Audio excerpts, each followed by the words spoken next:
Welcome everybody to 52 Living Ideas. We are looking at poetry. We're going to be reading poetry, and the format is we're going to start with everybody reading their favorite poems, and then we're going to go into the breakout rooms and we are going to do collaborative poetry. All right, so let's get started. We're going to start with Maritza with the featured poem.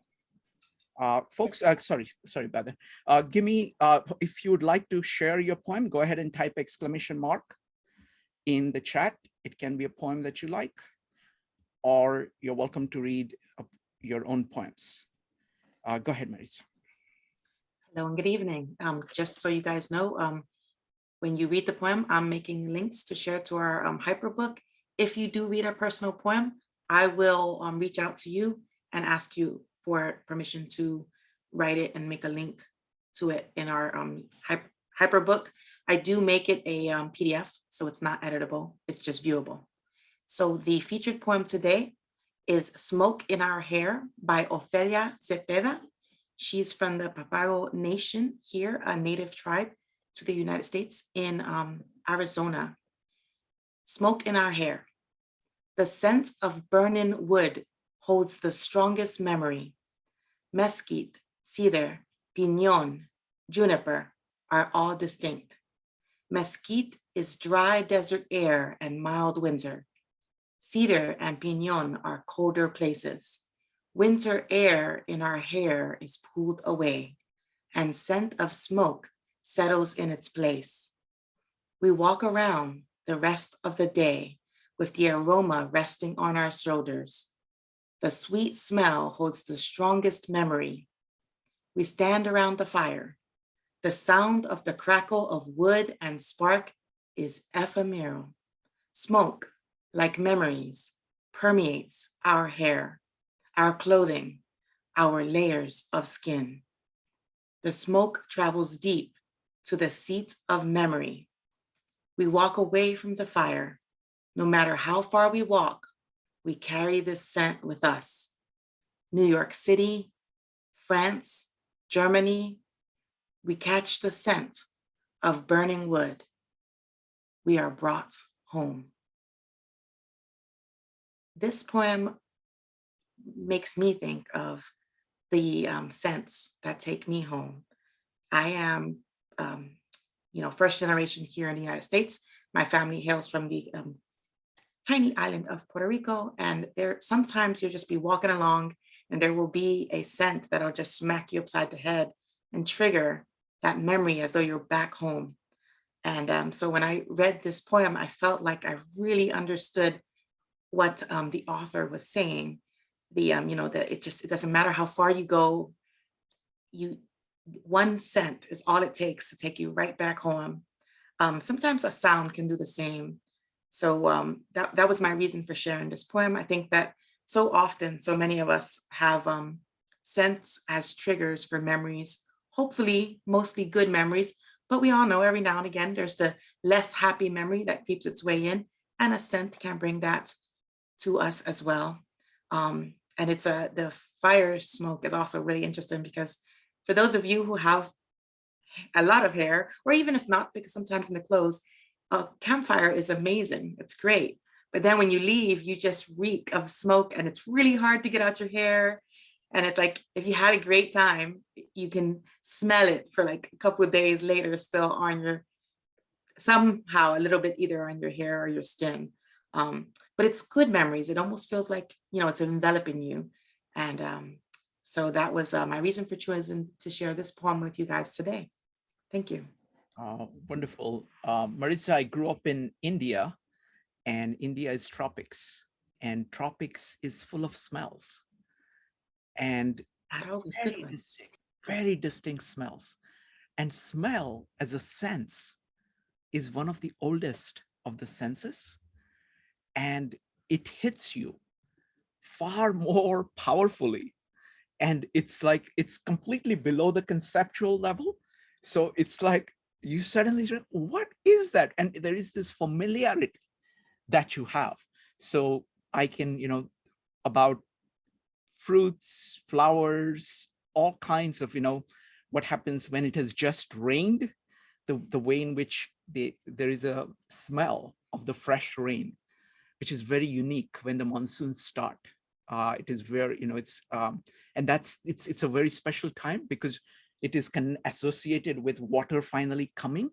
You've been missing water, it's been too hot, and suddenly, so it's, thank you for bringing up that. Next up is going to be Allison, Joe, Daniel, Mike, Brian, and Dan. Allison. Okay, so I'm going to read the poem Ithaca by Cp Cavafi. When you start on your journey to Ithaca, then pray that the road is long, full of adventure, full of knowledge. Do not fear the Lestryginians and the Cyclopes and the angry Poseidon. You will never meet such as these on your path if your thoughts remain lofty, if a fine emotion touches your body and your spirit. You will never meet the Lestryginians, the Cyclopes, and the fierce Poseidon if you do not carry them within your soul, if your soul does not raise them up before you. Then pray that the road is not long, that the summer mornings are many, that you will enter port seen for the first time with such pleasure, with such joy. Stop at Phoenician markets and purchase fine merchandise, mother of pearl and corals, amber and ebony, and pleasurable perfumes of all kinds. Buy as many pleasurable perfumes as you can. Visit hosts of Egyptian cities to learn from those who have knowledge. Always keep Ithaca fixed in your mind. To arrive there is your ultimate goal, but do not hurry the voyage at all. It is better to let it last for long years, and even to anchor at the isle when you are old, rich with all that you have gained on the way, not expecting that Ithaca will offer you riches. Ithaca has given you the beautiful voyage. Without her, you would never have taken the road, but she has nothing more to give you. And if you find her poor, Ithaca has not defrauded you. With the great wisdom you have gained, with so much experience, you must surely have understood by then what Ithacas mean. So this poem, it's my favorite poem of all time. And it was actually given to me, strangely enough, by my Girl Scout leader in 6th grade. And I kept it. And then years later, I bought a whole complete poems by Cavafy. And I think what I like about it so much is I feel like it's talking about success and about, like the road to success. And then I feel like at different times in my life, it meant different things to me. And my idea of success has changed in different ways. But I feel like what it's really about is that success is not really about anything that you're going to obtain.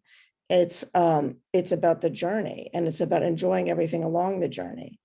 And I read it from here, but I actually have most of the poem memorized. And there are so many times in my life that lines from it come to me. I mean, some of them, like when they talk about you'll never fear the Lestryginians unless you carry them within you. And that's so true, because I feel like if you sort of approach life with joy rather than with negativity, then that's what you're going to bring back to yourself. And then there's, the ones about visiting different places. Oh, to learn from those who have knowledge. That's what this is right here, is to learn and learn. But there's just so many beautiful lines in there. And I don't know, I just love the poem. To me, it's just wonderful. Beautiful. I just love the part about the fact that it is your striving. It is you wanting to go to Ithaca rather than Ithaca itself that drives you. And that drive is everything. Wonderful. Yeah. Next up is Joe, followed by Daniel. Joe. So I selected another Emily Dickinson poem, I'm Nobody, Who Are You? And I'm nobody, who are you? Are you nobody too? Then there's a pair of us. Don't tell, they'd advertise, How dreary to be somebody, how public like a frog, to tell one's name, the livelong June, to an admiring bog. Yeah, I mean, I really appreciated this because I think that there's a certain solace that we can take in being anonymous by not having to put ourselves out there all the time or have to prove ourselves on a continuous basis.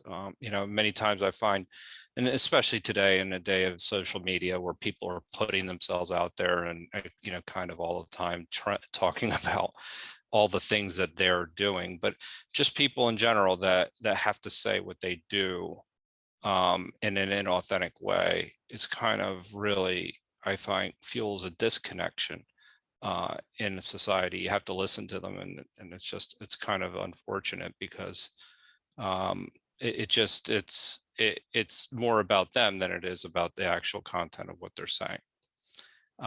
So I think it really hammers on the beauty of actually not having to say something and being able to relate with people in an authentic way. Beautiful. I mean, for me, it's just the kind of the grandeur of being, just grandeur of being rather than appearing as something to other people that you always have. So that's beautiful, beautiful poem. Thank you. And it does it so simply. Next up is Daniel, followed by Mike. Daniel, go ahead. Yeah, hi. So I've selected one of my own poems, if that's okay. Please, go ahead. May I post the Google Docs link in the chat box in case Yes, people please. want to? Yes, please. All right. Sure, I'll do that now. Yeah, so it's in the chat box. I'm going to tap on it and open it, and then I'll read it to you. It's called The Candy Express. My needs are simple, like a dog's. All I really want is food and attention. Being different, it was hard to get attention by being good, but easier by being bad. So I'd say things to sound bad and scary, because any attention beats none at all, or so I thought. But that grew old eventually, because bad attention is painful. The carrot ain't worth the stick, and the honey ain't worth the sting. In the end, the stings were so many, my heart felt like a pincushion, full of barbs pumping out venom. By then I could barely get out of bed.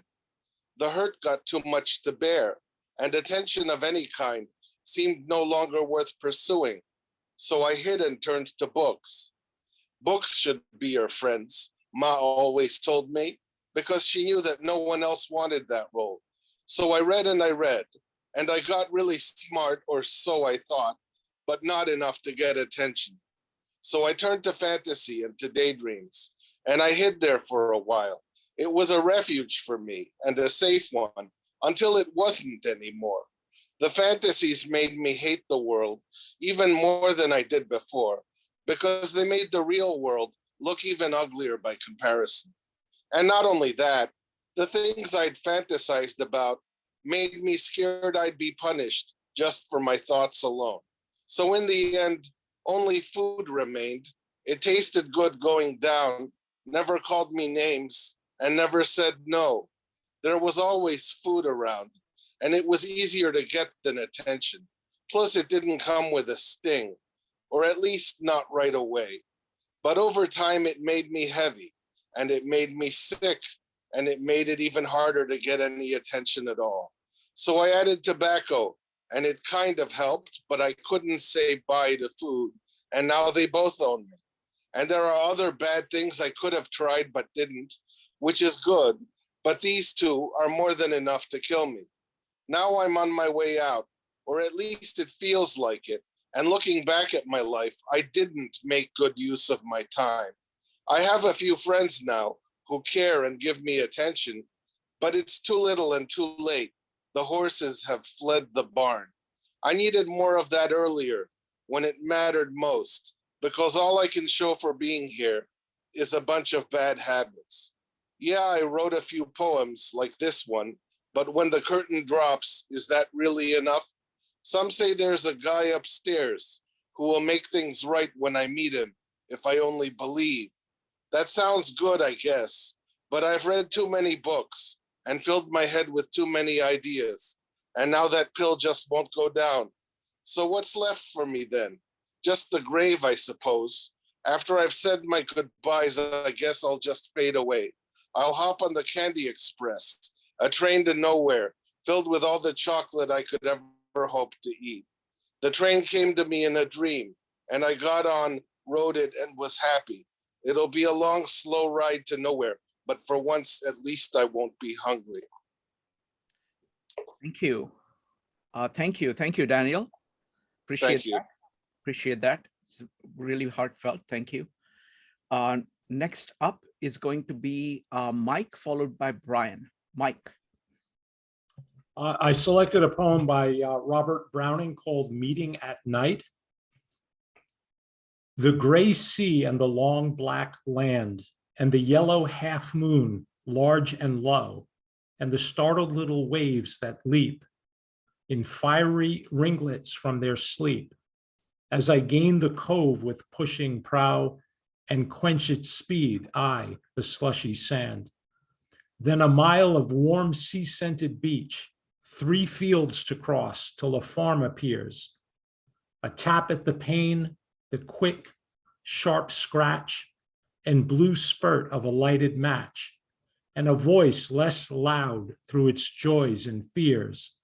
Then the 2 hearts beating each to each. I was able to read a little snippet about Browning. Evidently, he was engaged to somebody when he wrote this, and I believe his fiance's dad didn't like the idea of them getting married. And this is about him sneaking to see what I think is his fiance.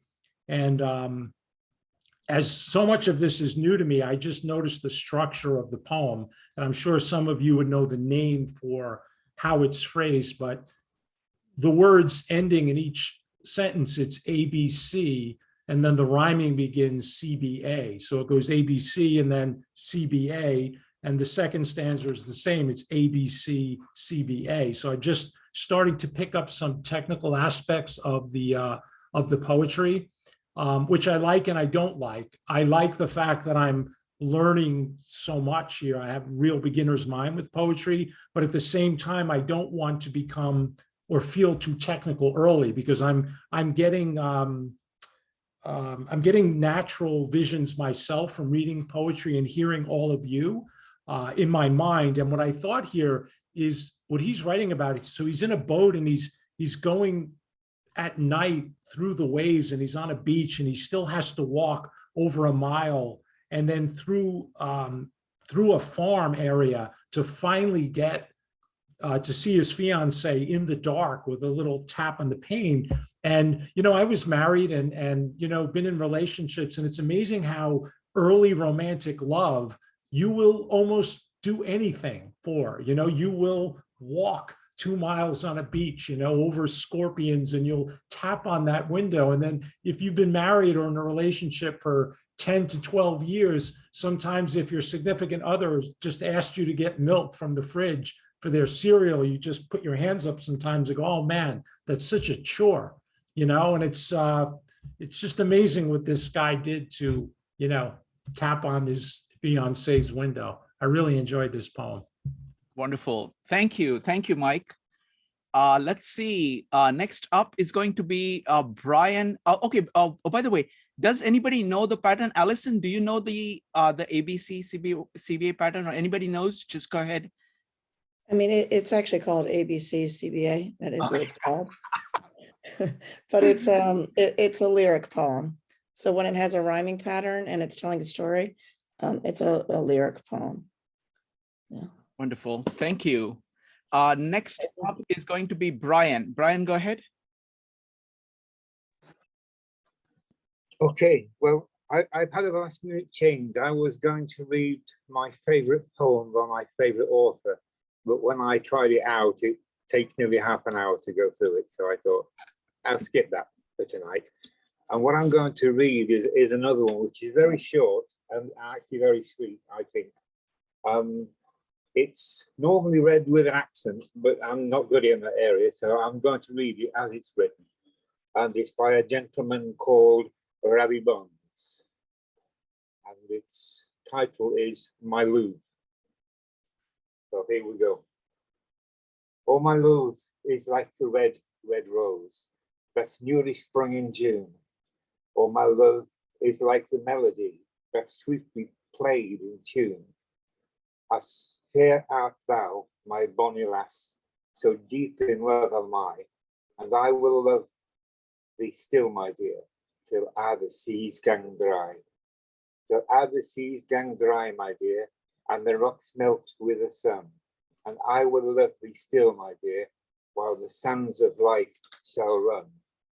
And fare thee weel, my only love, and fare thee weel a while, and I will come again, my love, though it were 10,000 miles. That's the end of it. Wonderful. Would you like to talk about what you like about it? I like Robert Burns. I participated in many a Burns night over the years, and I love his poetry. I don't profess to understand most of it, and when a true Scots reads it, I certainly don't understand much of what's going on. But the feeling I get from it is very powerful. He's an excellent writer, although I cannot say it's in English, but it's almost good enough in English for me to understand what he's saying. So yeah.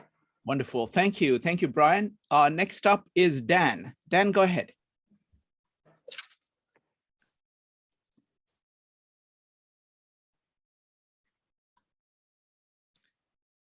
Dan, go ahead. You meant Dan Powell, right? Dan Powell, yeah.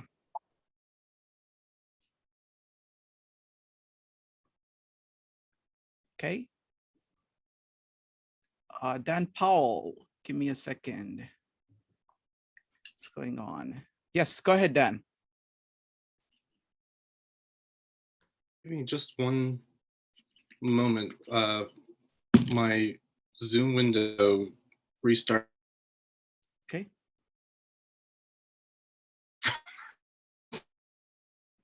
I'm sorry. Okay. Okay, there is some problem. Give me a second. Okay, looks like there is a problem here. Okay, let's go to the next person. Next up is going to be Marco, followed by Paul Margarita. Paul and Margarita. Marco, go ahead. This is by LeRoy V. Quintana. It's called Poem for Salt. The biggest snowstorm to hit Denver in 20 years. What is the world to do, freed from the shackles of the 8 hours needed to earn its daily salary? Only on a day such as this does salt overshadow gold. Salt, with its lips of blue fire, common as gossip. Ordinary is sin.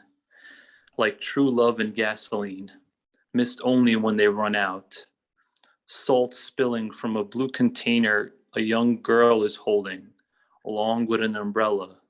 On the label of a blue container of salt that the woman across the street under her umbrella is pouring behind her left rear wheel. To no avail this discontented, unbuttoned December morning. I sort of just like the simplicity of it, and it's like kind of funny, and it just like bringing out something as like simple as like salt, and yeah, that's it. Wonderful. Thank you, Marco. Paul, are you going to read one of your poems? Yes, thank you, Shrikant. I would enjoy that. And I first want to thank Daniel in particular. He did what I think, Allison, correct me if I'm wrong, but the origin poetry genre, like an origin poem, like who am I and how did I become me kind of a poem. I really appreciate those, so thank you. I'm not going to do one of those. I'm going to do one that is, I'll comment a little after I read it. It has, you might think it has political overtones, and I guess you'd be right, but it is not about just one person. Okay. And it is my poem. Okay. It's called Yes, comma, He Would. Step aboard this poem. You can't see what you are stepping into, but a powerful, seaworthy poem this is. A vessel that does not have to weather storms, it creates them. You're curious, aren't you? Are you afraid? Don't be intimidated by the sheer grandeur. Let me put you at ease. The ocean on which this poem will sail is like one you haven't dared to imagine. Or perhaps you have. Did you ever dream of an ocean that was so rich and so red? Have a seat on this recliner. Don't worry. Have a drink. I must insist. It isn't laced with anything you will notice at first. Now, you can ask me questions. I will answer honestly for the first time. This is only a poem after all, and no one will understand that poems are the source of truth. What are my goals, you may ask? Ah, satisfaction for myself and my circle, you might say. I cover my goal with a generous layer of patriotic devotion to my motherland. That is the new opiate. Would you agree? I've learned to apply it so much more potent than religion in modern times. How do I intend to achieve? I follow the motto, absolute power satisfies absolutely. I'm so good at my craft because indeed I am a patriot. I believe there is a core of truth to my rhetoric. There is no reward for objective truth anymore. If you have conviction, you create your own truth. I am smart. Did you notice? I study history. I have learned the most effective allies, who they are. Fear, for instance, is my best friend. I had to conquer my own so I could earn the friendship.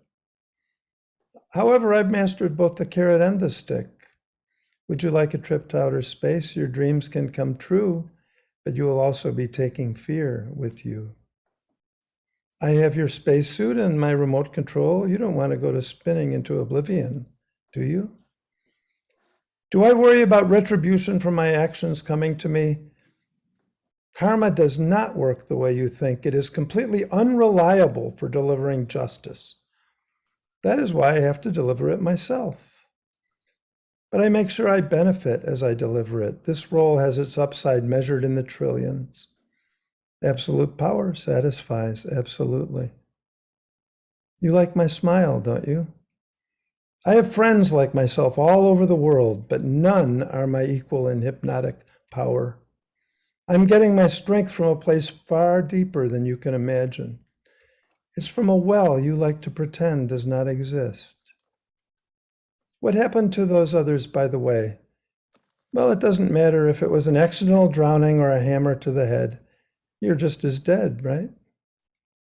See how fear is my friend? You are brave. You want to interview me. I do like destroying people's false impressions, but only in poems that no one will bother believing. Who do you admire? Who do I admire, you ask? Let's start with the opposite.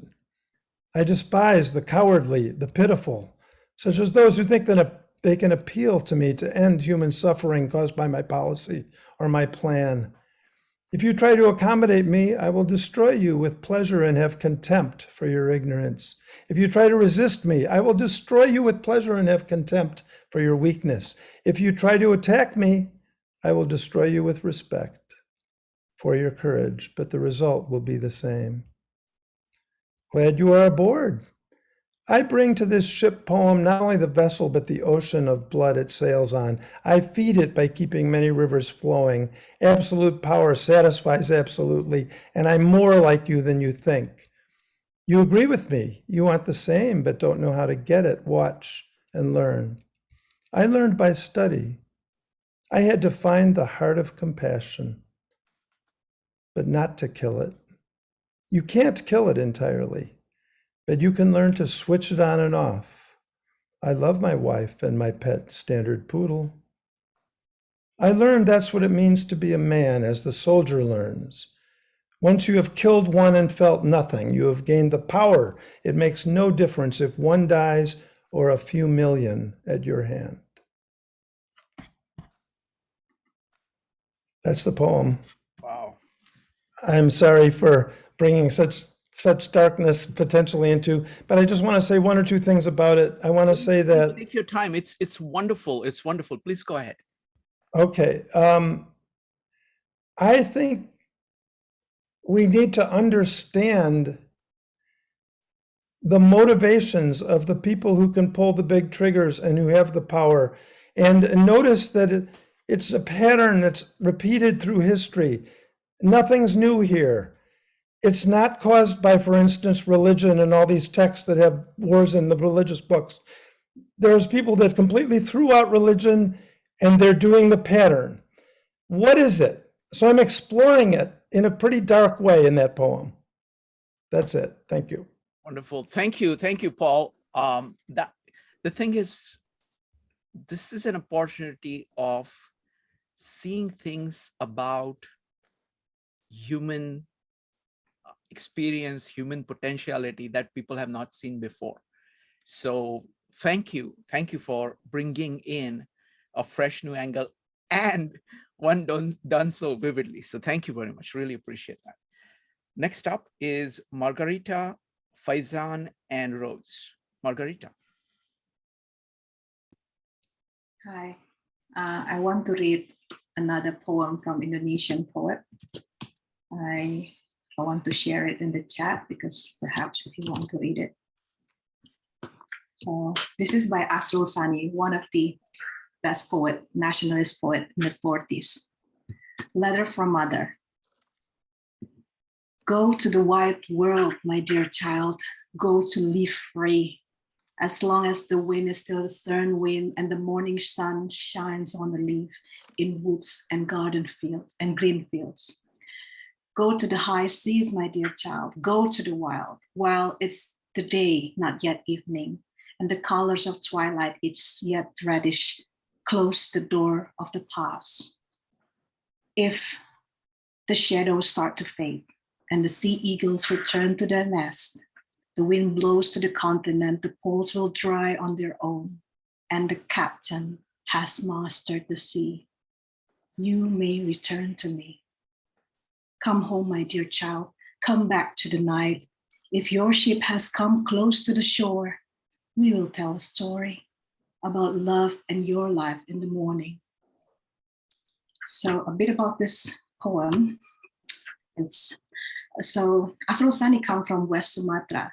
There's this culture, quite interesting, that men go travel, go wander to learn, to study, to work in other places. We call it merantau or wander. It's quite interesting that they get a lot of support from their mothers. And it's quite interesting also because Sumatra Barat, West Sumatra is matrilineal. So mothers have more ability to make decisions for their children. And he actually telling his life story because he went out from West Sumatra to go to Java and to the Netherlands for study to become an artist. And yeah, it's quite interesting. Thank you. Thank you. Again, I really appreciate you bringing in Indonesian poets because each culture has its own sensibility. So just wonderful. Thank you. Next up is going to be Faizan, followed by Rose. Faizan. Thank you, Shrikant. Okay, so I'll just read a poem of mine called Focus. Focus is what it isn't, an exoskeleton of telescopes, invisible, blind, yet binds time itself. Focus is white screen on ink nights that slip, spilling out like white lies, as tiny as the lies we trod upon in its wake, the quakes of loss we've hastily forgiven ourselves for, with neither a confession nor even lucid dream. Focus is the death of all that does not serve us. Ask yourself what blurs as you try to see these words, what's inside this spotlight of you. Waves of electric heat and the shadows who've whittled us all along like wood. But how can I bend your light inwards and just be me? If everything blurs until I believe I can't see, and how will you trust what I won't show to you? What mustn't I do to carry flasks of clarity as I search for the first thirst you ignited into this lens of glass, whose needs belong to us, hunters and gatherers, sowers and slim reapers of the harvest you conjured by sweat and blood, focus chiseled into every labor, every certain folly, every unwasted moment strapped to survival, the hyper-vigilant daymares, the wolves' clothing we pretend not to see ourselves inside, among sacrificial sheep whose startled bleat won't let me sleep. Focus, please! Lay me down on blades of silent peace and grass. Submerge me in the riverbed you drove us to dig nightly for centuries.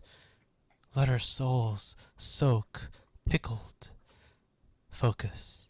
If you let me go, will I? Focus. Won't you return for me, imploding the novas in your eyes into super tiny black holes? Will you too breathe easy in nobody's arms, except for the sleepless who dreamwalk life when you're not looking? Focus. I have lost you.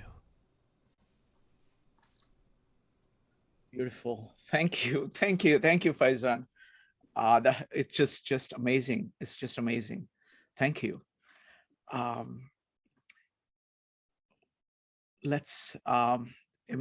really like the, the inner life, and also its combination with things that you do. So just incredible. Thank you. Next up is going to be Rose.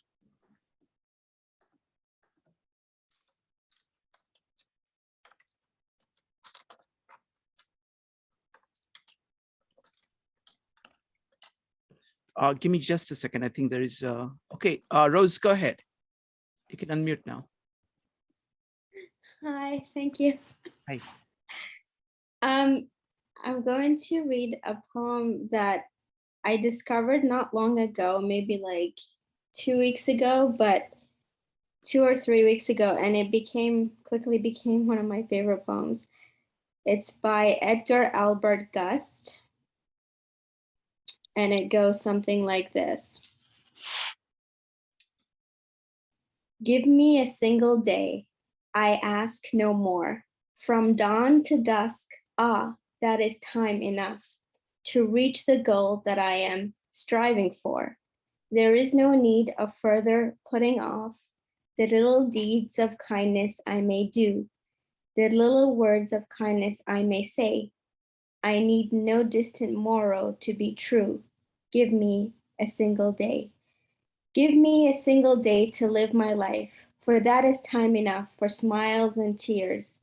I can as bravely bear my share of strife as though I were to live 1,000 years. I can be brave and patient and resigned, helpful and cheerful as I go my way. I need no distant morrow to be kind. Give me a single day. Give me a single day, 'tis all I ask, and let me fill each minute with my best. I can complete my little daily task and find contentment in my hour of rest. I may not journey many, many miles, but I can view the roses where I stay. I need no distant morrow for my smiles. Give me a single day. I do not ask to be allowed to live another year or 20, so that I, when richer to the poorer, may proudly give, neglecting now the chance that is close by. I would not spend today in seeking gold, saving tomorrow for the kindly deed, to prove that I am cheerful, helpful, bold. Only a day I need. Let me but live a rounded life today, my virtues all in action as I stroll, For further time, I would not ask or pray. Upon the future, I'd not risk my soul. For in the time I have much I can do, fearless yet gentle in my simple way. I need no distant morrow to be true. Give me a single day. I just love it. Just love it. It's something that I'm trying to do in my daily life, like these days, like making the best of today, because we're not promised tomorrow. And yeah, it just motivates me. Yes, absolutely. It's I remember reading it years ago, and as you were reading it, it came back to me. So wonderful. Thank you. Next up is going to be Rupali. Rupali, go ahead.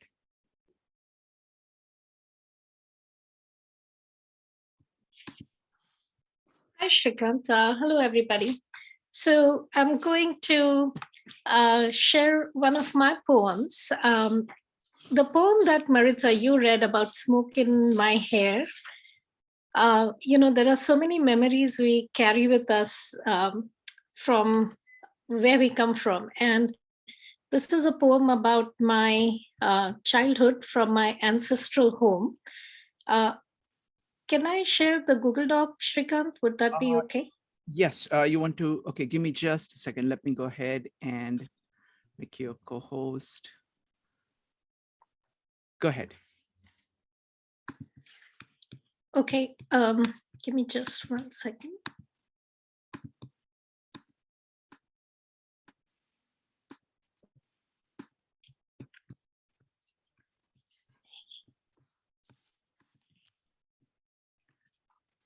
I'm trying to, yeah, just give me 1 second.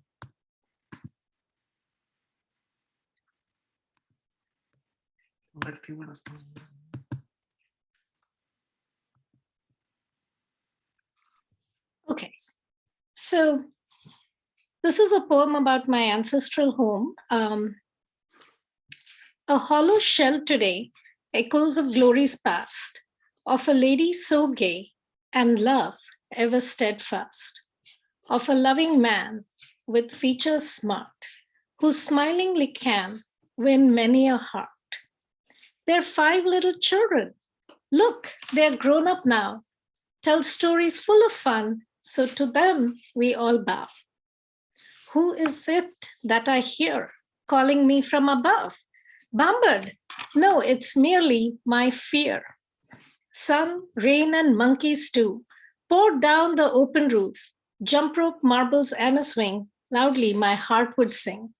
I dream of those summers as pensively I lay.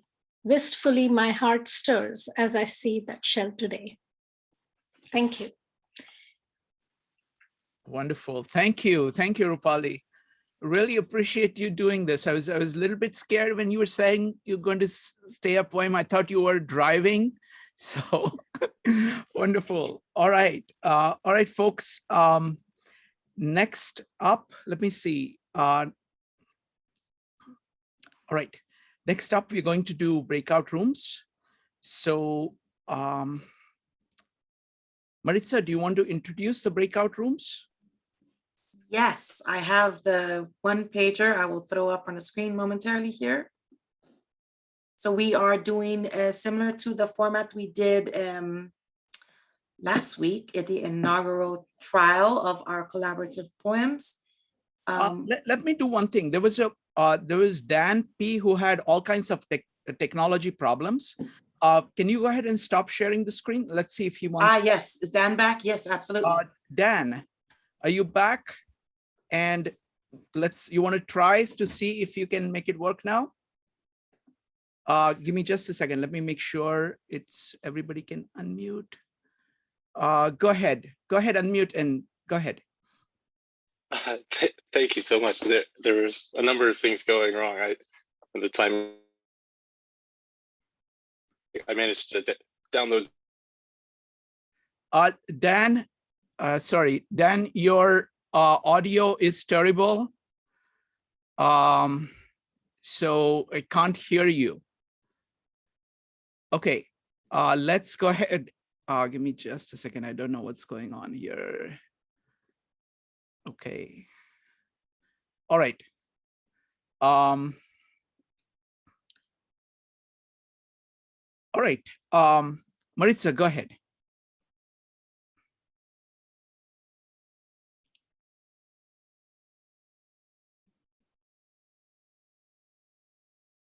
Maritza, you're on mute.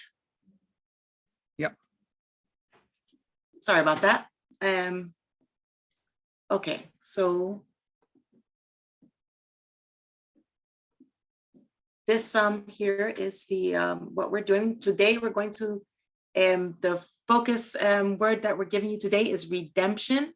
So we're asking you to think of redemption, hold your in your mind the concept of redemption, and then we're going to ask you to consider redemption with one of any of these themes: color, emotion, action, sound, shape, or place. In the breakout room, each person will ask them to consider one of these themes as we create a collaborative poem together. And we will come back together afterward to read it together. Sure. Let me give a more detailed introduction. So this was Maritza's idea when she started with the idea of courage. Actually, can you do one thing? Maritza, can you put these in the chat? You can stop sharing the screen and just put these things in the chat. So what we want to do is we do meetups on a number of topics. And to be able to collaborate, you need kind of common knowledge and common values. The more of that there is, the greater the collaboration. So we are picking up themes that we have covered in the meetups. And then we are doing these kind of collaborative exercises. Currently, we're doing these exercises with, color, place, things, and using those. But many people here are used to doing poetry. So if there are other collaborative exercises you can think of, please go ahead and suggest them for the future. We are going to pick up topics. The next topic we are thinking of doing is how not to fall in love with your ideas. So that's going to be the theme next time for collaboration. So today it is redemption. I'm going to start the breakout rooms. The first breakout room is going to be led. Yeah, go ahead, Maritza. Sorry, I just wanted 1 second to throw it in the chat before you sent us off. Sure. So first breakout room is going to be led by Maritza, and the second breakout room is going to be jointly led by Allison and Margarita.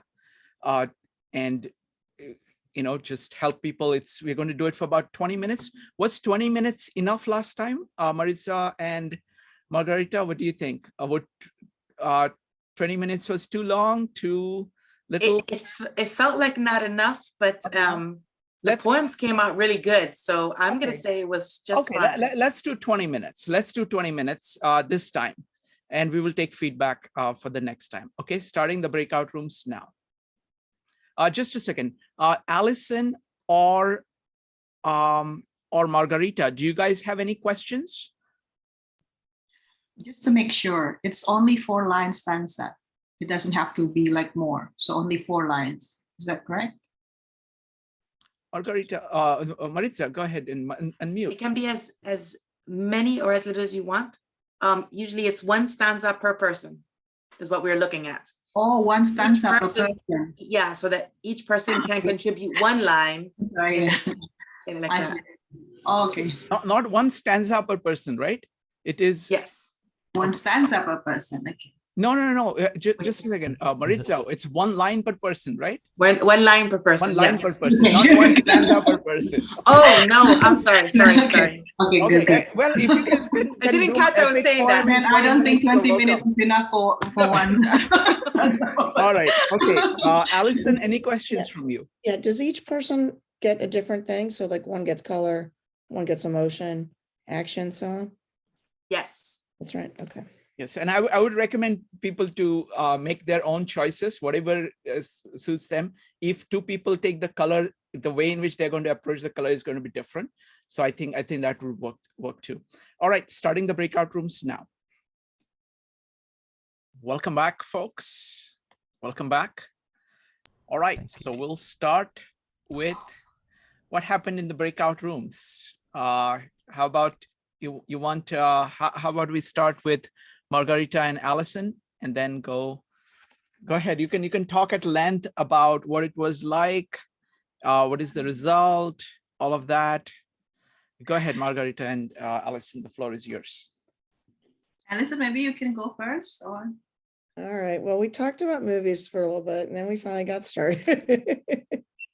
And no, it's good. It's harder than it looks to do that, especially 20 minutes. It's like we have all these ideas, and then you're trying to make it sound poetic at the same time. So we didn't really edit it, and we didn't get the last thing about place, but I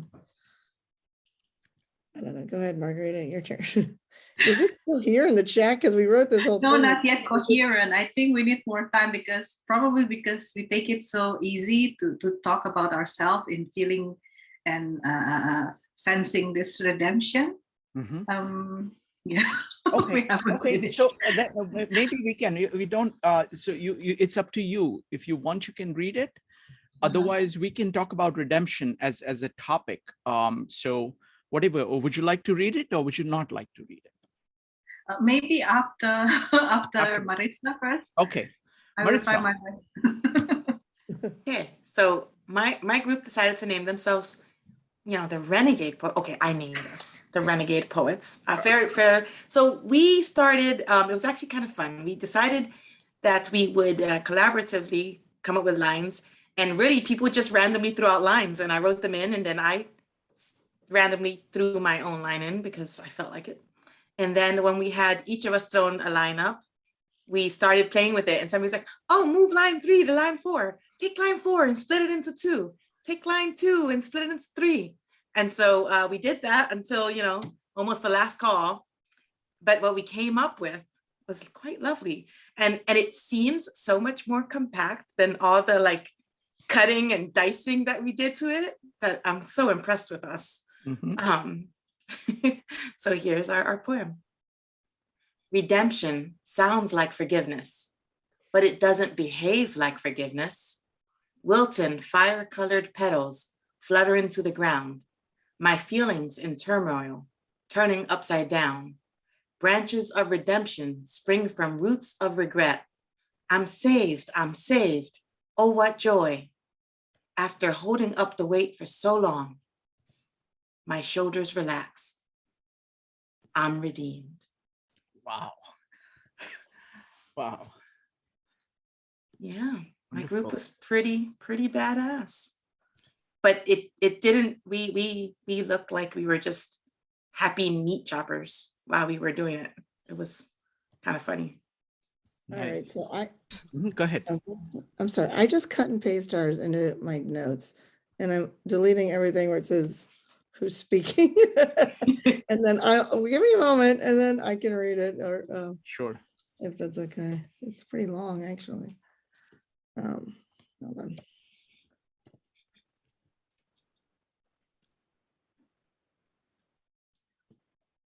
I'm trying to get it out because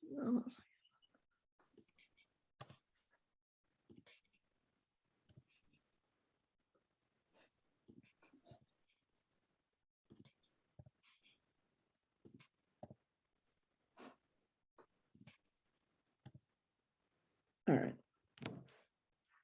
Okay. The darkness slowly recedes and reveals the white brightness of a new beginning. Looking through to the end of the dark tunnel, I wish for a bright light. Looking through to the end of the dark, oh wait, I read that, sorry. See, this is what happens. The weight of guilt and remorse slowly dissipates into the fine mist of redemption. After the frozen ground trapped the bulb inside the dark cell of the earth, the warm sun breaks in, allowing me to break up and out and into the first warm light of spring. Then I let my breath bloom into the sun, embrace the warmth, and I will grow, a continuous breaking in from the outside. and breaking out from the inside, shaping my destiny. The dark noise inside my head, banging, bursting, exploding my brain until finally, suddenly it stops. There is nothing, nothing, nothing but peace. Just the birds and the soft bells of the wind chime. Peace, finally. Water overcoming the obstacle of the rock, the ego, the no, winding and swerving and finally falling into, over the chasm with the powerful release of the fall. Looking through to the end of this dark tunnel, I wish for a bright white light, the weight of guilt and remorse slowly. Oh, did I read that already? No, sorry. The weight of guilt and remorse slowly dissipates into a fine mist of redemption. After the frozen ground trapped the bulb inside the dark cell of the earth. I read that already. Hold on, I'm so sorry. Am I reading the same thing twice? I copied it twice. That's all right. It's Okay, wait. Let me poetry just is go to worth the next. reading multiple times. Go ahead. I don't know what happened. It like came up twice. Sorry about that. All right, and that was actually the last of it. About the water overcoming the obstacle of the rock, the ego, yeah, and the powerful release of the fall. Wonderful. So whenever you get a chance, go ahead and edit it, and you can put it in the chat so people can Okay. Yeah, read something it. got copied twice. All right. So what was it like? What was the experience like? Anybody who wants to share? Can I share, Shrikant? Please. Okay, so we are doing poetry at our school. I teach at a Montessori school, and our students have been writing poems, and we started with collaborative writing. And one of the students just took it and said, I'm going to finish this. And he came back and said, it took us so long to collaborate, but then it took me only a few more minutes to finish composing it. And so what I find is, it's sometimes it's easy to collaborate if there's like focus like Maritza gave. But sometimes it's like your own thought that flows. And if you're trying to collaborate, then it's very choppy and you have to kind of try and make sense of listen to what somebody else is saying, make sure you understand what somebody else is saying. So it's not just you thinking, but you're also trying to put yourself in somebody else's shoes. So thank you. This was a good, fun exercise. Wow, that's actually a very, very interesting point. The power of collaboration and power of individual thought and how it relates to each other. Because in these meetups, that's what we do. Each of us thinks, forget about this particular meetup, but any meetup that we do, each of us is looking at some text, looking at some topic, thinking about it on our own before we come in. There's a lot of work that goes into it from each individual. Then we speak it out and we are hearing. There is a lot of voices which you're hearing, and some of them actually change your mind. Many of them give you perspectives you're not thought of. And I think if you're doing it right, you kind of embrace all of that new complexity and then rework everything on your own. So it's like, is this moving from individual, the power of individual thought is that it is integrated.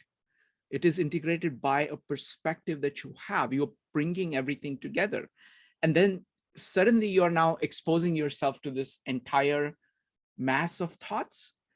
And at the end of it, you somehow need to put it together for it to be useful to you. So it's this dance between, I like Louis Sullivan's terms of breaking in and breaking out. I think that captures it. When you're listening to other people, you're letting things break in on you. But then you have to break out in the sense that when you start speaking, you have kind of digested and integrated whatever you can of what you have taken in, and then you're speaking out. And that dance actually keeps on increasing the richness of what you're saying. So it goes through these things about breadth and depth that CJ was talking about last Wednesday. You're going broad in order to increase, take more and more things in. And then you're going deep in order to organize it, in order to make it integrated. And you're going through these cycles. At each cycle, the work is getting richer and it is getting more organized continuously.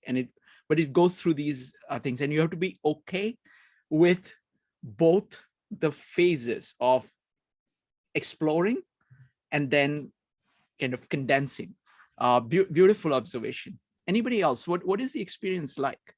Shrikant, if I can jump in, my absolute favorite part is as the words start getting thrown at me. It's just fascinating. I write a line and I was like, well, that was 4 words. And then the next line was like 10 words. And then, you get another line, you're like, well, that's not going to fit with anything. And then the very, 2 lines from there, I'm like, oh man, that one goes perfectly with the first line. And just to see it, it's really amazing because these are all, little pieces of different people who don't truly know each other, some of them. And so it's just really, really fascinating to see it come together. It seems like, and it's like I get to watch it go from chaos to order in a span of 20 minutes. It's almost like it's very energizing. Wonderful. Joe, what do you think? Yeah, it's something that you just said that was absolutely fascinating and profound in how to explain breadth and depth, in the sense that we're just speaking very briefly and we're capturing our thoughts at our highest level, but then integrating it into a complete thought, into a poem itself. That's going deeper. That's making it real. So that's kind of taking this initial almost kind of high level type of thinking that what you're just trying to answer the question or trying to fit in, and then it's integrating all this. That is actually one of the better examples I've heard of breadth and depth being used together in one particular, in that particular instance anyway. Thank you. I want to address one of the aspects of what Maritza said, and that is the experience of working together. What happens is that, let's take the best example, because the extent to which people know each other, where they're coming from, matters in how well this process works. So let me give you an extreme example of Indian classical musicians or jazz musicians who have been playing with each other for years. Okay, now that is the most fascinating example, because there you can see this come together in such an incredible way. Each person is a different person. It's an individual. They're bringing their own richness to bear. And then the other person actually is following what they're doing, understanding it at a very deep level, and they can take that as a starting point and do something with it, which is integrated in the same way. So the integration is built through tremendous familiarity and working together, and the respect that you have for each other. Same thing you find in an improv troupe, for example. When you have been working with people for a long time, you can almost complete each other's sentences. So this thing, which seems like a very large span, the distance between going from depth to breadth keeps shortening. Whereas, it keeps getting broad, it keeps getting deep, but it goes back and forth much faster, because there is a familiarity, there is a common values, common knowledge, common habits that are all there. Wonderful. Next up is going to be Brian, Rose, Faizan, and Allison. Brian. Okay, I have to say this is my first experience of this sort of kind of collaborative activity. And I originally thought, well, this can't work. It simply won't. We don't know each other. We are remote. There's nothing really going for it. So I was very surprised, certainly from tonight's output, although they started with Maritza cracking the whip and getting us all moving, we actually came out with something which I considered during the formation of it not to be going very far, not to be going anywhere. But the final result, I think, is pretty fantastic. So I'm very surprised about it and very pleased and happy about it. Yeah, I mean, it's really it's an art form of how to manage this. You need to have enough purpose and you need to have enough structure, but it has to be a structure that allows for individual to express themselves. Each person needs to feel free to be able to contribute whatever things are coming from their heart. At the same time, the other people need to, so you have to be able to switch yourself. Each person needs to be able to switch between subjective and objective, in the sense that kind of creative and then objective, of saying, okay, you know what would be the best thing? And so it's an art form. And I think one of the reasons it works is what we've been doing with our meetups. There is just so much amount of goodwill here. So much amount of kind of common, very deep common values here, where you're saying, you know what, we are all here to learn. We are all here to kind of discover ourselves. These are amazing, amazing people. And I'm honored to be interacting with them. Let's see what they have to say. And let's see what we can do. And that we have built over months and months of interaction. And that is the foundation on the top of which this is writing. Brian, go ahead. No, that was, I Okay. finished. Okay, That was all. thank you. Next up is going to be Rose, followed by Faizan. Rose, go ahead. Yeah, I was just gonna say something similar to what Brian said. First of all, it's the first time I've ever done something like this. It's collaborative work. I was kind of skeptical. I was like, it can't be done in like 10 minutes, no way. But it's almost like higher level of writing, higher level of poetry writing, which is so, the end result, I was just like, wow, like it's not only can it be done, but it's done beautifully. It's done so wonderfully. So yeah, it's just, I don't know how to explain it. It's really cool. Like, I love it. No, absolutely. And I want to point out that both groups took very different approach, but both products are really, really interesting. There is so much richness in them. And the thing is that you have to, and 20 minutes, what it does is it focuses your mind. It focuses your mind and it allows you, and you do the best you can. And then you still get to look at what you've done.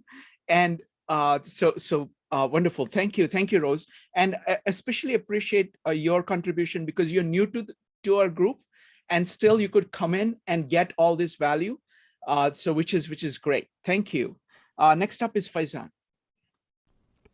Yeah, okay. So yeah, I think this exercise is a lot of fun. Yeah, I agree with what everyone else is saying, but I guess for me, like well, one point that I wanted to make, though, I guess, was, like, I remember, Shrikant, you're saying that it requires structure, right? And like an intention, a purpose behind it, and I don't necessarily disagree, but I do think there's something to be said for the opposite of those things. There's something to be said for spontaneity, and free writing, just from like without any filter, like learning how to channel your unconscious, your stream of consciousness, basically, and letting things come out, and then letting that like breathe, and live with other people's creativity, other people's consciousness. So that's basically how I always have approached collaborative writing. I've done a lot of collaborative writing before. Yeah, like I used to I would do like collaborative free writing, like one-on-one, with a friend, and we got some of our collaborative poems published in an anthology. Um, like we tried many different approaches as we went. Like, you know, like the most basic version was just one person free write something, just like, you know, and whatever structure it comes out, usually it comes out like poetry, but it could be prose. The other person reads it and then just responds immediately by free writing whatever comes to her head. And then you just keep passing it back and forth. But you can also do it with multiple people. So this, what you're doing, and what we were talking about in our group, was like, this reminds me of a poetry game that I used to play a lot too, called Exquisite Corpse. And I don't know if you've heard of it, but like it started out in the surrealism, you know, like Salvador Dali, and them, like they the first iteration of Exquisite Corpse came from the art world. So like in that version, like basically there's like a piece of paper that's folded up into like threes, and so like each person like will draw, the first person will draw something in like the top of the paper, and then they'll fold it over so the next person can't see it, and then they'll draw something else, just whatever comes to mind on second one, and then the third one will draw something on the last one, and then like they'll unfold the Exquisite Corpse, and sometimes it's amazing how the art actually like seems to strangely fit together, or not, you know. But that's the same idea with the poetry version. In poetry version, yeah, like there's no prompt or anything, you know, it's just literally just whatever comes to mind. So you know, it's like you have like one person writes a line, and then the next person can't see the lines before, but they just write their own line just underneath, and it's folded, and you just keep passing it until everyone's written a line, and then you read the whole thing together. And it's pretty amazing. Like, it's like consistently amazing how much it ends up like, you know, actually like resonating and making some sort of sense, but also like, you know, it's full of like surprises and twists and turns. And so, you know, so like for me, like, yeah, I love experimentation, you know. But I will say, yeah, there's many different forms.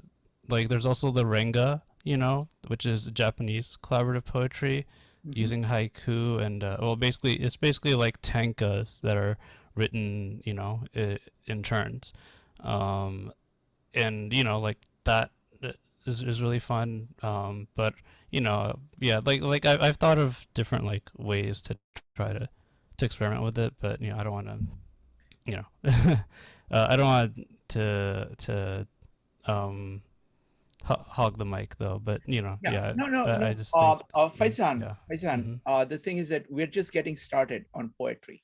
Yeah. Okay, this is our number 5. Okay, and this is even the idea of breakout rooms, and to do this in the breakout rooms is this is our second time doing this. Okay. Oh yeah, I understand. I'm just saying I love the possibilities. No. So Faizan, what I'm saying is that I really like your ideas, and I would like to experiment with all of them, some of them at least. And the thing that really stands out to me is the idea of, you know, basically see, the way I see it is it's very interesting, because this really goes to the heart of psychology. It's a question of figure and ground. You know, it's like using Gestalt, right? It's figure and ground. So you have enough figure to really leverage the ground. And the ground is where most of the action is. The ground is the subconscious. And you have incredible richness in that.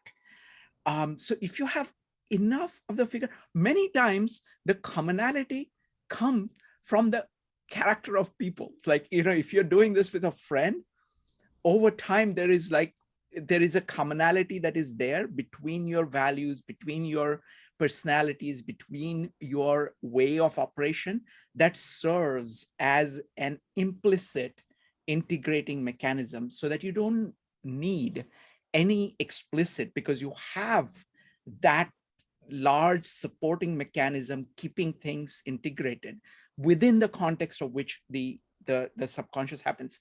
So so this dance of subconscious and conscious is going on all the time. So I'm all for trying out different things. So this was what we're doing this time is a lot of conscious prompting. Maybe we can do something with just like a topic, some topic that we have thought of, and then doing what Faizan is thinking. So Maritza, Allison, and Margareta, what do you think? So we take a topic, let's say Wu Wei, or the topic we are thinking of next time. How about that one? Don't fall in love with your ideas. Okay, that's the theme. And then one person says something, and then next person kind of responds to it, next person responds to it, something like that. We can try that. So what do you think, Maritza, of incorporating that? Because I want to try out different things in the collaboration, experiment with different kind of techniques, and keep building that. What do you think? Absolutely. I think I'm open to trying any of it. Okay. All right. So we'll try that next time. And Faizan or Paul or anybody else who's been writing poetry, we really appreciate that. Many of us, me for sure, I don't know much about this. Okay, so I really appreciate all the comments, all the suggestions, and we will figure out something. The only thing I try to do is to try to make it so that it is accessible, so that everybody can play in it. Oh yeah, definitely. That is very important to me, regardless of their experience with poetry, regardless of their knowledge of poetry. I want something that everybody can play in. That's the only constraint I have. And then, because almost everybody here has the right attitude. If they know that they are they don't know much, they're saying, oh, I want to learn. If the people know something, they also want to show people what that field is. They really feel passionately about it, and which is a great way for everybody to learn. So I'll talk to Maritza, and we'll figure out something, but we'll incorporate these ideas and keep giving feedback about things like this. I encourage everybody to do that. We want to keep improving these things. Thank you, Faizan. Next up is going to be Allison, followed by Paul. Allison. Yeah, I've done that, the corpse game. And it's awesome. It really is. And I've done it both ways, where you write something and you don't know what anyone's writing until they do it. It always somehow like works beautifully. And then I've done it other ways where one person does one thing and then the next one has to respond to that one, then the next one respond. And they're both amazing, but like in slightly different ways. And then like what I felt was a little bit frustrating, because there were like 6 topics, 6 different things. It felt like it was just too hard to do all of that in 20 minutes. Like I kind of felt like, if we're going to do one that's focused, maybe narrow it down a little bit.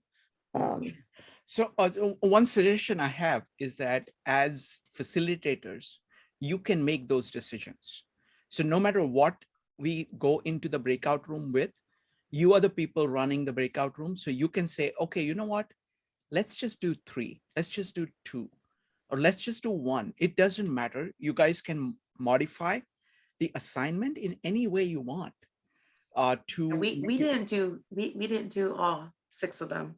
We just used the 6 as a suggestion, because that crazy person who came up with the idea, we assumed she didn't literally mean we had to use all 6 of them. Right. So again, that's why the facilitators, you guys should feel completely free to modify whatever it is that we start doing. You are in there, it's a living experience, and you shape it as you see fit.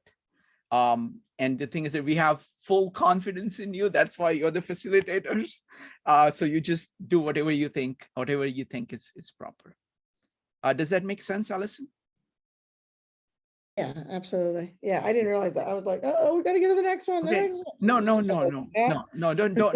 never feel. You're full autonomy. You can decide whatever you want to do. Okay. Because we never did get to the last one. Sure. Next up is going to, and the thing is that the beauty of this is sometimes it's a question of breadth and depth. Sometimes you can get so much richness just focusing on 2 points. Whereas, and you're getting so much mileage from those things, there is no reason to move away from that. And you just do the, you just do that. You don't need to, the aim of having more things is that sometimes some things don't work, in which case you just drop them and you go to the next ones. It gives you, the aim is to give you choices which you can use whichever way you want. Next up is Paul. Yeah, thanks. I came at all of this poetry thing from the angle of lyrics and songwriting. So, and you guys probably know, at least in the Western, and I bet also in the Eastern tradition, Srikant, at least in the pop music side and semi-classical, teams are the thing. Like songwriting teams are the thing. It's usually a team of 2 people often, and so that's how I was thinking about this. And when it's a band, it's the band that is collaborating, even if one person gets the credit as the songwriter. So, but my point about what I thought about tonight, about why it worked, was you can't, I don't believe, and I just want to throw this out for people, that you can do this thing if you're really trying to craft something that's coherent in the end as a completely democratic process. Meaning, what really happened in our group was Maritza took a leadership role. She gave us a thing, and then she gave us those concepts around it, around redemption. But then she had to make a decision because we had only a few minutes, and she had to sort of be the leader and say, okay, we're settling on this. But I'm saying that's what broke the Beatles up. And I advise anyone who's interested in that to look at the Get Back, all 8 hours. It's Is that beautiful. Yoko Ono? Is that Yoko Ono? Sorry. That's Yoko is in there. No, it wasn't Yoko. That's exactly my point. It was the reason they were good is they put up with Paul McCartney mostly saying, let's do it this way, until John Lennon got so sick of it. And you can see it in the movie. You can see John Lennon showing George how to play the dominant 7th chord on the Get Back song. And George is going, oh, but like this. He goes, that just doesn't sound right. So in other words, it takes a leader, and the people have to agree that that person is the leader. And that's my observation from tonight. And then you can work magic. So. Wonderful. Thank you, Paul. Maritza, you want to say something, or you don't have to? Okay. So I'll make a couple of points. So firstly, I want to invite you. What we are going to do is that this entire thing, we are going to put it on that meetup page. Okay. So, and I invite everybody who has actually gone. You can go ahead, take the poem, modify it in any way, and go ahead and post it in the comments there. You say, okay, if I want to make it better, just please go ahead and do that. Please go ahead and do that, because here we have only 20 minutes and it is a collaboration. And you are absolutely right that and this was a point that Rupali was also making, like after all the collaboration really, it's like fertilizer, it is putting lots of things, possibilities in your mind. And then you kind of have to bring it all together. And that's one consciousness can do it much better at that point. And then you can take that and you can show it to other person. They can say, oh, you know what I can do with this, something like that. So I invite anybody, everybody actually, to go to that. Joe, could you put a link to the Scribal Hyper book for this in the chat? So all the poems, like poem that we did last time on courage, is there. So you can take it, you can tear it apart, put it back together, and put your name on it if you want. So it's like you become the lead songwriter for the group. Okay, and I think that is a fantastic idea. I think it will produce something really remarkable. So we don't have full time to do it because I want to keep it manageable, this whole thing, because I like all these elements. First, the sharing of poems that people have written. Second is the breakout room, and then this conversation. I want to keep all of them, and I'm going to keep it manageable within about 2 hours time is what I aim at. So we can't do everything, but absolutely great points. Thank you, Paul. Next up is Margarita. Yes, I just want to share my experience in the group. I enjoy the co-creating exercise. It's fun. But what I enjoy the most is when we start to reveal ourselves one by one. So, for example, and I can appreciate that people have their own unique experience in sensing redemption. For example, color. I thought the color of redemption is white. Joe is black, something dark. And Allison said it's green, and Mike said it's yellow. Oh my God, so beautiful. There's no right or wrong. Everything is perfect. There is no imperfection. There is no structure, no needed. Because we have our own unique experience. And that makes me feel that as co-creators, we are allowed to say, to speak up about our colors. And with this, probably the best structure is expressive. So not by formal structure, because each of us are the gods, the creator. Yes. So and I love seeing how we open ourselves before creating this creation. So yeah, I like this. Thank you. Wonderful. Thank you. It's really fascinating, and now I'm very curious about the various colors, because it's not just like identification. Like people, when they say that this is the color of redemption, they will have a story behind it. Why is that the color for them? And that will typically capture firstly, it will be a surprise for you. Say, yellow? Why yellow? You will not understand it. But then when they start explaining it to you, you will say, oh, that is an aspect of redemption that I do not usually focus on. But now that you say it, I see it is there. Or sometimes you can go and say, oh, your concept of redemption is very different from mine. I don't really think of redemption. So there is something that is added to your own interpretation. You're also getting something from the understanding of the concept itself, which is different. Excellent. Next up is going to be Maritza, followed by Allison. Maritza. I did want to speak for a minute here about the actual focus concept of redemption. And it's, Margarita said it really beautifully, the idea that, we get these glimpses of how people view the concept of redemption in something so simple as the line they say, like, the color, or, we had one of our lines is, but it doesn't behave like forgiveness.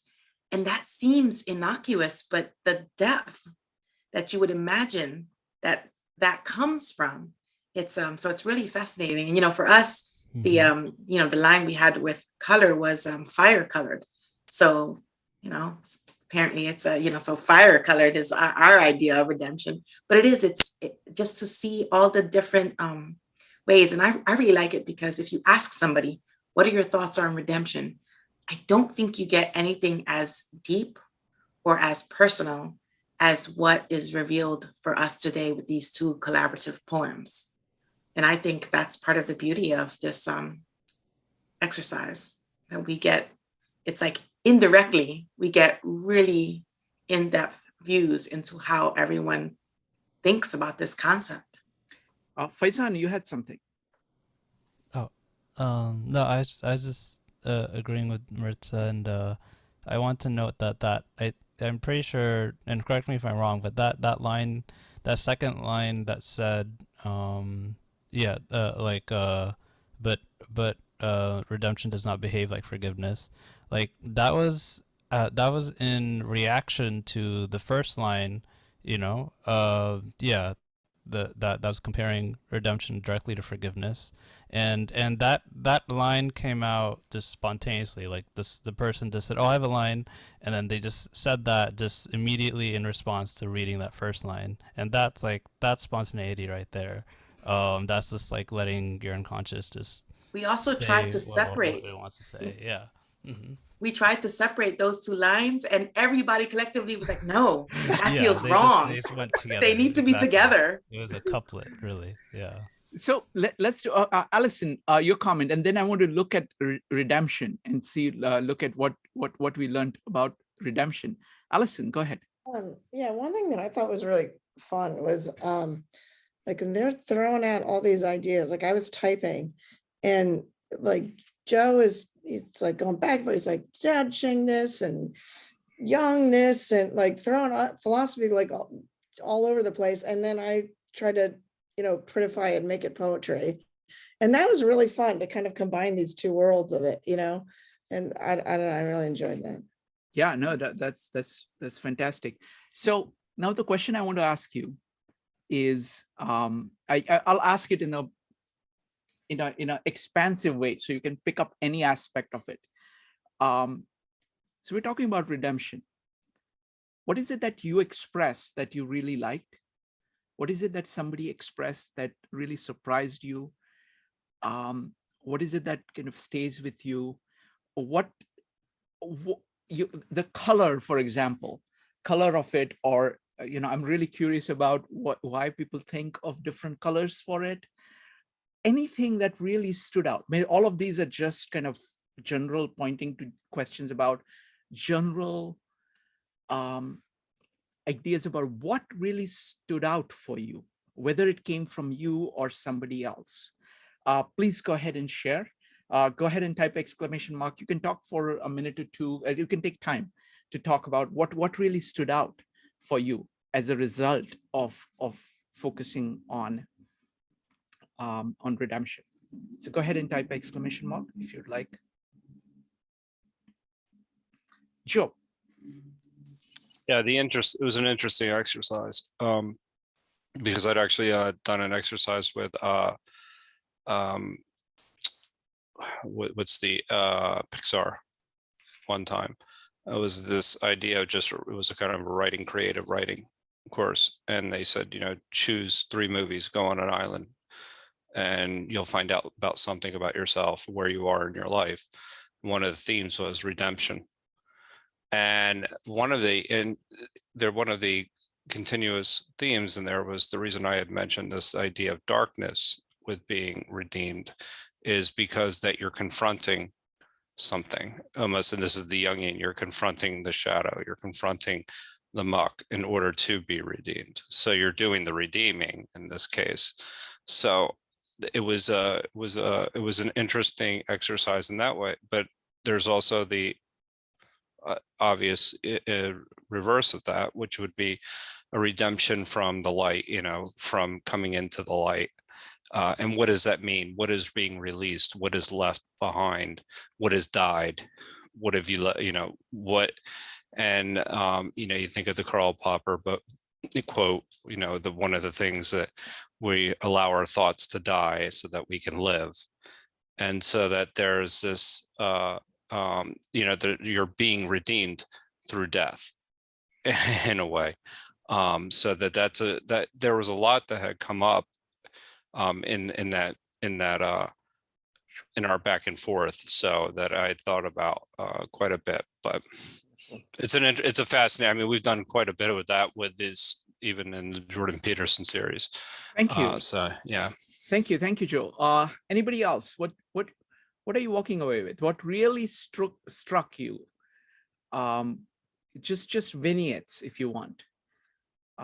What stands out for you in what you heard, what you did, what you know, whether you said it, somebody else said it. Do you want to highlight anything, Maritza?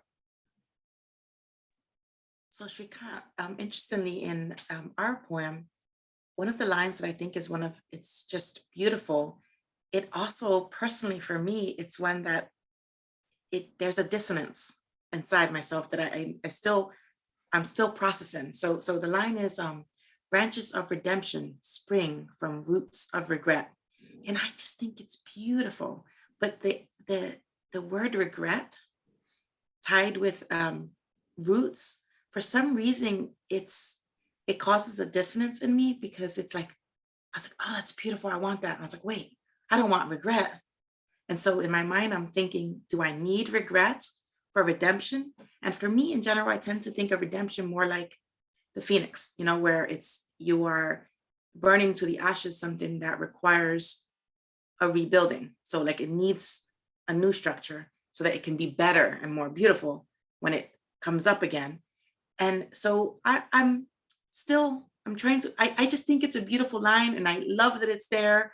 I'm just trying to see how within myself I can reconcile the concept of regret and how it fits in with the concept of redemption. Still processing that. Beautiful. All right. If nobody else has any comments, I want to tell you. Go ahead, Faizan, go ahead.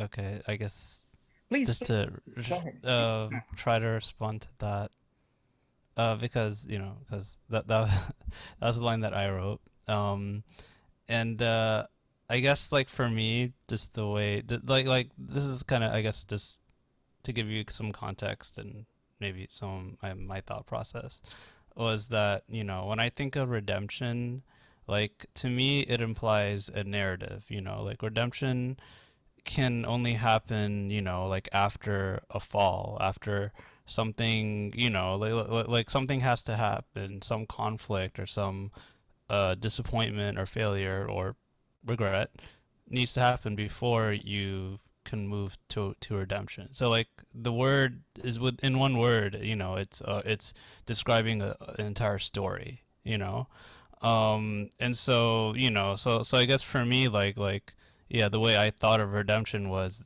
that like usually when do you have to redeem yourself, so like I think of stories like for example Breaking Bad, if you ever seen that show, it's all about like this chemistry teacher who ends up becoming like a drug lord, and a really really effective one. But then at the very end, he tries to redeem himself. Like the last season is all about his, or at least the ending was his attempt at redemption after all the crimes and sins that he'd committed.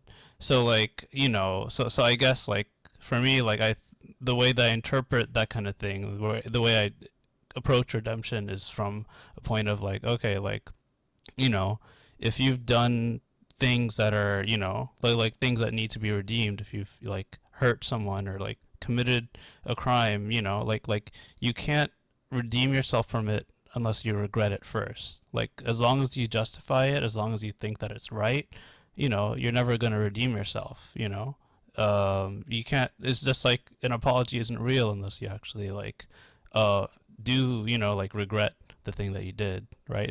To me it's like the same concept. So so that was why I thought of them that way. Yeah, that's all.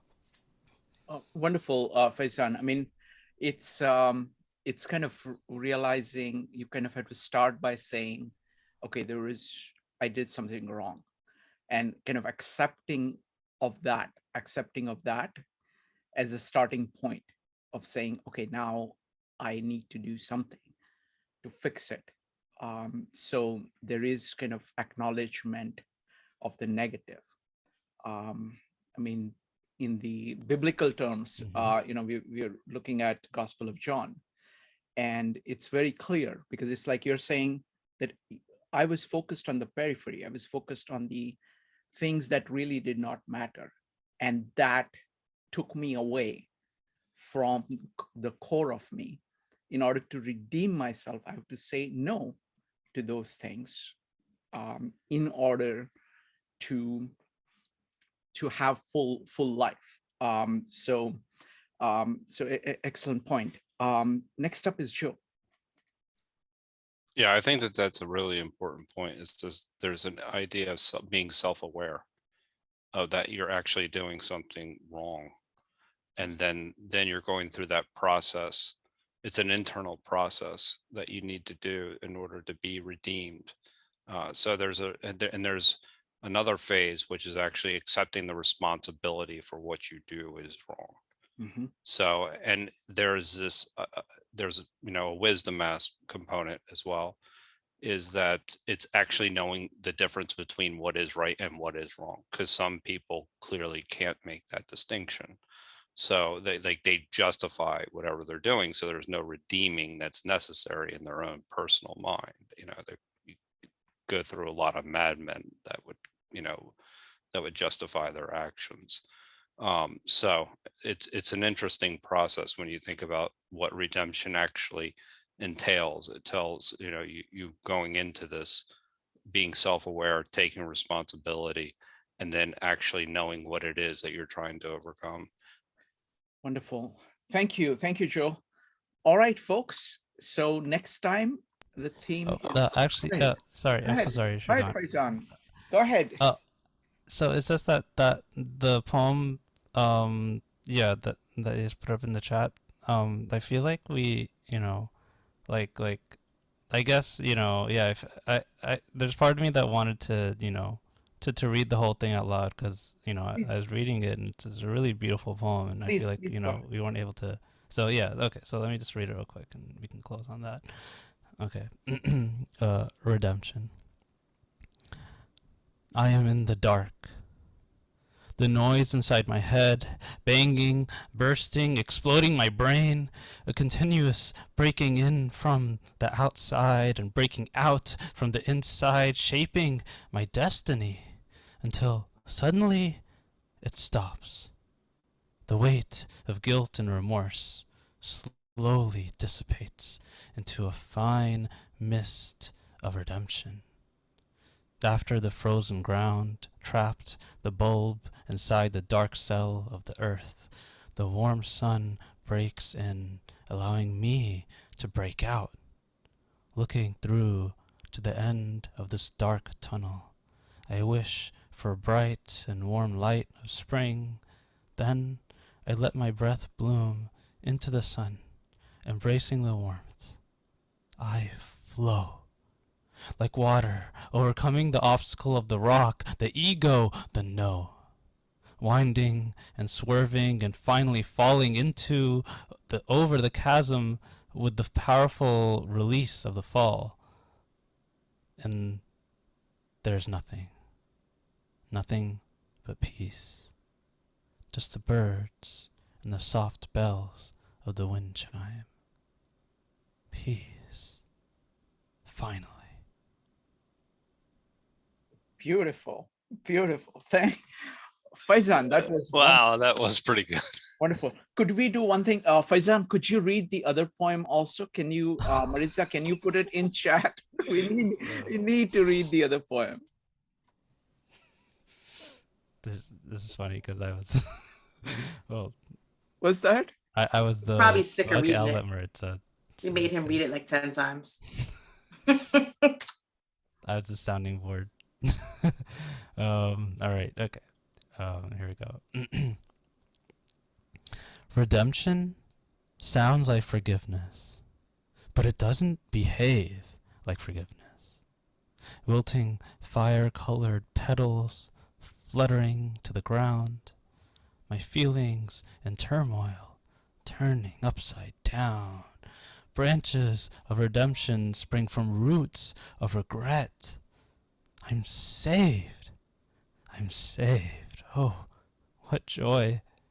After holding up the weight for so long, my shoulders relax. I'm redeemed. Wonderful, wonderful. Thank you, Faizan. Thank you so much. And thank you, everybody. Thank you, Maritza, Allison, and Margarita. We'll see you next time. Bye, everybody. Thanks, Bye. Eric. Bye, guys.